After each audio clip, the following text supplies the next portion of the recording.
हाँ जी, hello all of you. Today we will discuss the topic of CAPM. CAPM, that is basically a capital asset pricing model.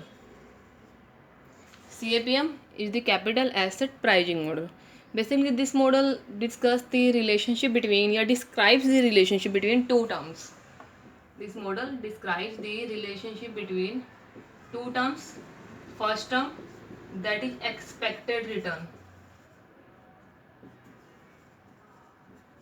First term expected return and second term is risk. This model describes the relationship between expected return and risk. Now we will discuss the first term, that is expected return. Discuss the first term, that is expected return. हाँ जी, expected return. Basically here we will discuss regarding financial market and regarding the particular type of securities in which investor will invest. Then we will discuss about the securities. Basically we will focus on long term securities regarding financial market or stock exchange.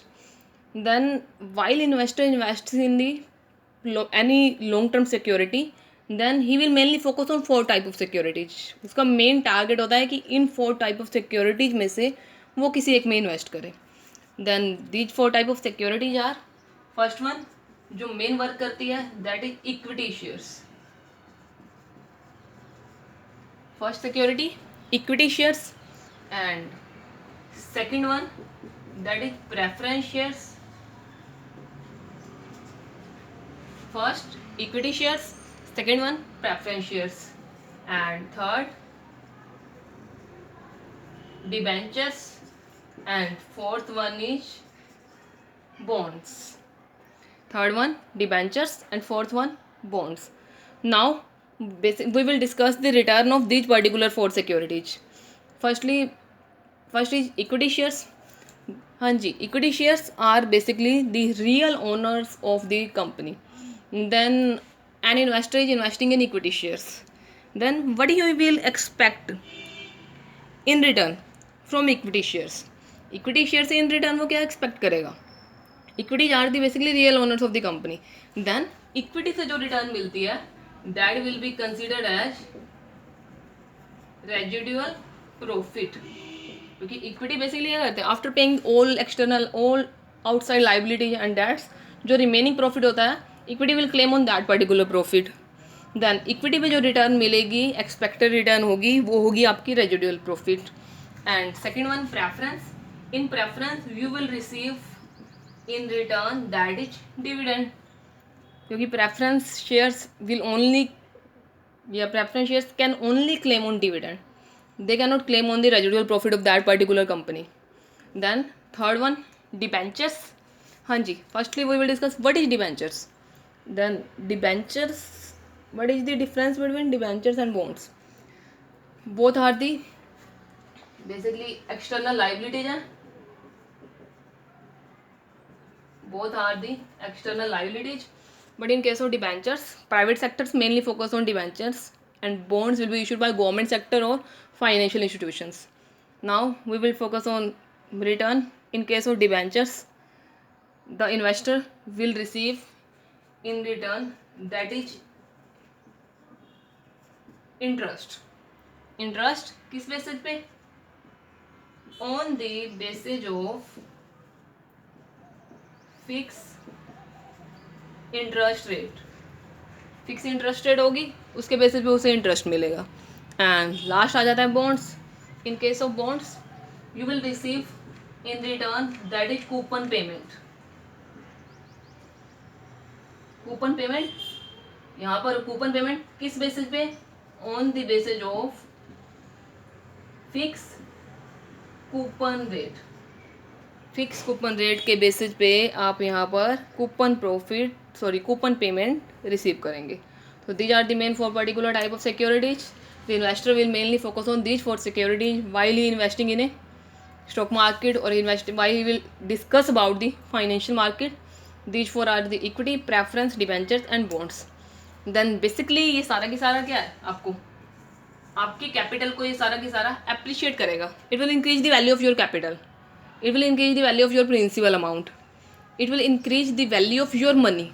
Then expected return के लिए एक particular term जो use की जाती है, जो investor use करता है, कि इस टर्म को हम कंसीडर करेंगे, ये होती है आपकी capital appreciation.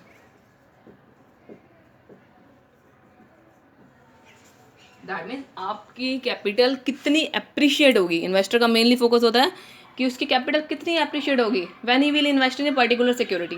Mainly he will focus on capital appreciation, कि कितनी कैपिटल में इंक्रीमेंट होगा, कितनी अमाउंट वो रिसीव करेगा. Then that is the first term. CFEM model describe करता है, आपको बताया, 2 टर्म्स में relation. First term expected return, second term है रिस्क. तो फर्स्ट टर्म में we will discuss in all these 4 type of securities. ठीक है. अब now we will discuss on second terms.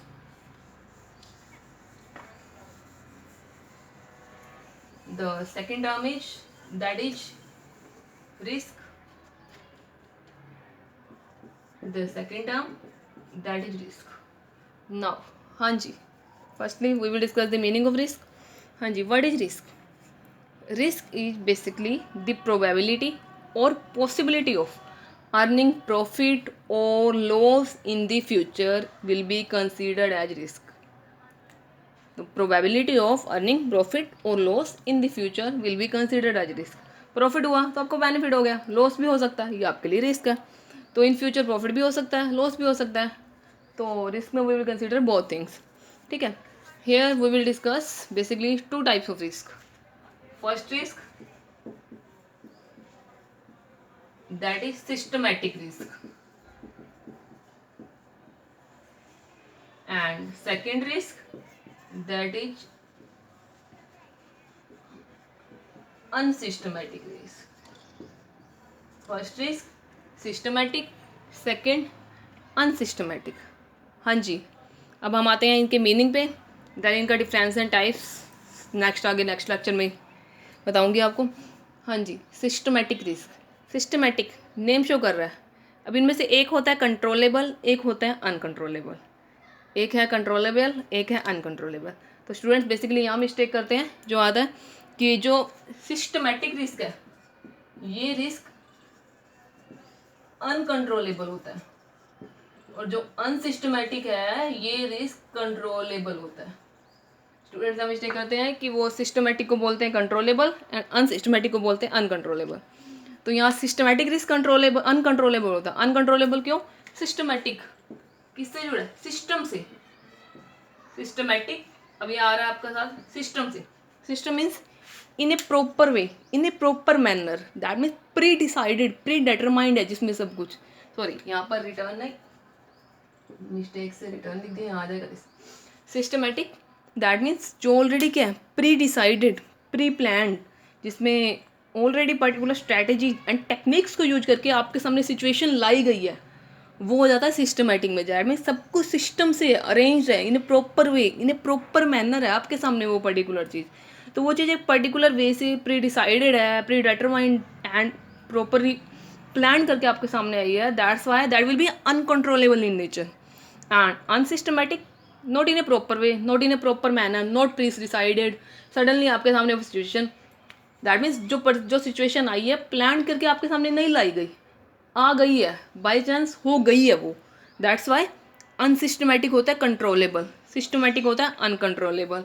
And systematic uncontrollable है, दैट मीन्स ये अब related होगा एक्सटर्नल एनवायरनमेंट से, और ये कंट्रोलेबल है तो ये रिलेटेड होगा आपका इंटरनल एनवायरनमेंट से. ठीक है. ये था concept expected return and risk का. देन इन नेक्स्ट लेक्चर आपको types of these particular types of risk and what is the basic difference between these particular type of risk we will discuss. If any doubt then message in comment box or read कर लेना, कोई भी problems हो. Thank you all of you.